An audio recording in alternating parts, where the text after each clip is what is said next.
Et dans Smart Patrimoine, tout de suite, on s'intéresse aux ETF, les trackers, Exchange Traded Funds. En tout cas, tout le monde en parle, tout le monde a envie d'en faire. Les particuliers, bien évidemment, et surtout peut-être les clients des conseillers en gestion de patrimoine. Alors pourquoi les conseillers en gestion de patrimoine devraient s'y intéresser? C'est la question qu'on va poser et il a peut-être une solution pour vous, messieurs et mesdames les CGP. Gauthier M, bonjour. Bonjour Fabrice. Vous êtes le directeur du développement d'Alteis by Yomoni. On va devoir s'habituer à cette nouvelle marque Alteis by Yomoni. Qu'est-ce que c'est exactement? Alteis, c'est d'abord une société de gestion. C'est une société de gestion qui bénéficie d'un track record de 10 ans à travers une marque qui, pour le coup, est bien connue du grand public. Cette marque, c'est Yomoni. Oui. C'est le leader de la gestion ETF déclinée sous forme de mandat. Ouais. Bon, Yomoni, c'est connu. On est quoi, 2 milliards On n'est pas très loin des Pas très 2 loin. milliards 80 000 clients. En tout cas, vous avez transformé l'essai, on peut le dire maintenant, en 10 ans. Il faut dire que ça a eu un peu de peine à démarrer. Et puis, c'est vrai qu'il y a eu une explosion après, à partir notamment des années Covid, avec cette vague des ETF. C'est vrai qu'il est sur toutes les lèvres désormais. On sait que c'est intéressant parce que c'est facile à comprendre. On trace un indice, c'est assez simple. Les frais aussi sont réduits et ça séduit de plus en plus de gens.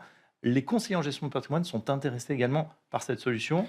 Et oui, quelle consécration, parce qu'en dehors de ce bilan que vous venez de faire, on a des multifamily office qui sont venus toquer à notre porte, Oui. il y a quelques mois de ça, pour savoir comment on pourrait créer ensemble une espèce de triptyque, c'est-à-dire adresser des solutions à travers une plateforme d'investissement et puis servir aussi d'interface administrative, parce que le monde des ETF, c'est à la fois simple, on duplique un indice action, obligataire, des matières premières, des planètes de devises, vous l'avez dit, mais en même temps, c'est une science à part.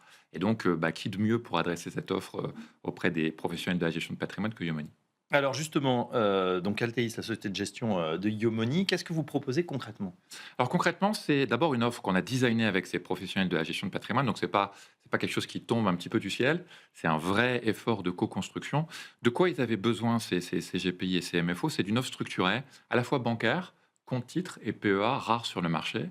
Une offre qu'on peut aussi décliner en assurance vie. Alors on bénéficie chez Yomoni aussi d'un partenariat stratégique avec Suravenir, qui a un réseau de conseillers en gestion de patrimoine Oui. indépendants, qui distribue des contrats à travers Viplus. Et Yomoni est référencé dans Viplus, donc assez pratique. Hein, on va pouvoir onboarder cette offre directement à travers leur contrat d'assurance vie.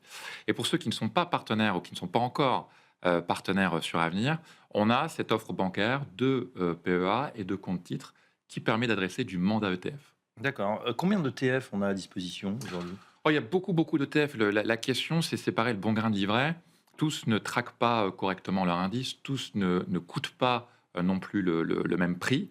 Donc toute la science d'une société de gestion comme Yomoni, c'est de sélectionner, c'est de faire du stock picking des meilleurs ETF, de les agréger pour en faire des mandats. D'accord. Ce qu'il y a de singulier dans l'offre qu'on propose à ces CGPI et à ces MFO, c'est que il y a une offre core, donc une colonne vertébrale autour de mandats, quelque chose qu'ils sont habitués à distribuer auprès de leurs clients, mandat équilibré, mandat dynamique.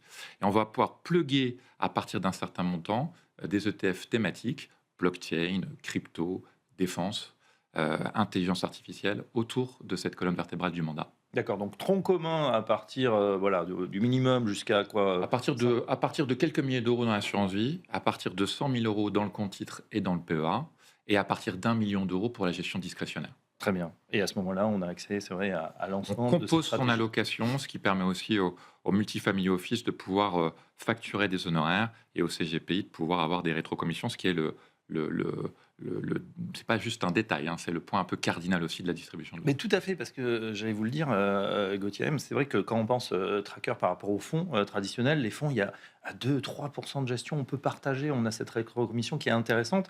Les trackers, on est à 20 points, 30 points de base, et c'est ce qui est intéressant, parce que sur une dizaine d'années, et vous faites souvent des simulations sur votre site, c'est vrai que ça fait une sacrée différence pour en plus des résultats, il faut bien le dire, c'est dur de battre l'indice, hein, je crois que c'est pratiquement que les meilleurs gérants qui arrivent sur une longue période. Comment on arrive à partager finalement cet écart qui est très faible? Toute l'astuce, c'est d'abord de leur permettre de facturer des droits d'entrée, ce qui est une possibilité. 100% des droits d'entrée jusqu'à 4%, mais c'est pour eux. On ne touche pas de rétro sur ces droits d'entrée. C'est ensuite de décliner ces ETF sous forme de mandat, ce qui va nous permettre de pouvoir donner tout simplement la moitié de ce qu'on perçoit au titre de ces mandats. Donc il y a de la rétrocommission. Alors certes, elle est moins importante que sur la gestion active, mais elle a le mérite d'exister. Et ce qu'on a fait en construisant cette offre, c'est consulter ces CGPI qui nous ont dit que ça fonctionnait Ouais. dans leur business model. Et pour les MFO, la possibilité, évidemment, pour eux, comme ils font classiquement, de pouvoir facturer des honoraires, puisqu'ils vont jouer avec la location d'actifs et composer en tailor-made l'offre dédiée à leurs clients. Ouais, d'ailleurs, il y a souvent une opposition de style, gestion active, gestion passive. Vous-même, comment vous voyez justement l'avenir de la gestion patrimoniale? Il va y avoir de plus en plus d'ETF dans les patrimoines des Français? Oui, et puis après, enfin, il faut aussi un peu raison garder. Les montants en jeu sont pas exactement les mêmes. En termes de croissance, par contre, il y a une vraie déferlante des ETF depuis maintenant des années. Mais les encours sont très majoritairement positionnés sur de la gestion active. Moi, je n'oppose pas les deux sujets. Je pense qu'aujourd'hui, ces clients de CGPI et de Multifamily Office, de toute façon, et c'est pour ça qu'on est venu nous voir, qu'ils sont venus nous voir, ils posent la question des ETF. La question pour ces professionnels de la gestion de patrimoine, c'est comment adresser le sujet. C'est pas remplacer la gestion active par de la gestion indicielle. C'est de composer une allocation d'actifs qui soit la composante des deux. Très bien. Tiens, il y a même un nouvel hybride, c'est les ETF actifs. Est-ce que vous allez en proposer? Non, c'est pour l'instant pas trop notre sujet. Bon. C'est finalement un peu pervertir la logique ETF. On en fait déjà des mandats, ce qui est déjà un parti pris.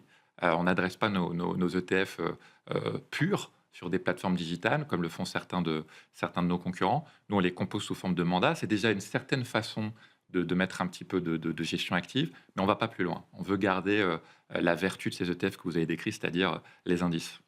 On en parle un petit peu moins, mais on sait que c'est présent pour certaines personnes, évidemment, certains investisseurs. La place de l'ISR, les thématiques ESG, est-ce que c'est pris en compte quand on a une gestion ETF? Oui, alors c'est un peu contraint côté ESG, côté ETF. L'offre est très réduite, donc quand vous voulez diversifier vos ETF, c'est un peu compliqué. On a une gestion qu'on propose à travers Altéis, qui est une gestion impact, accord de Paris, qui va encore plus loin finalement que le cahier des charges ESG.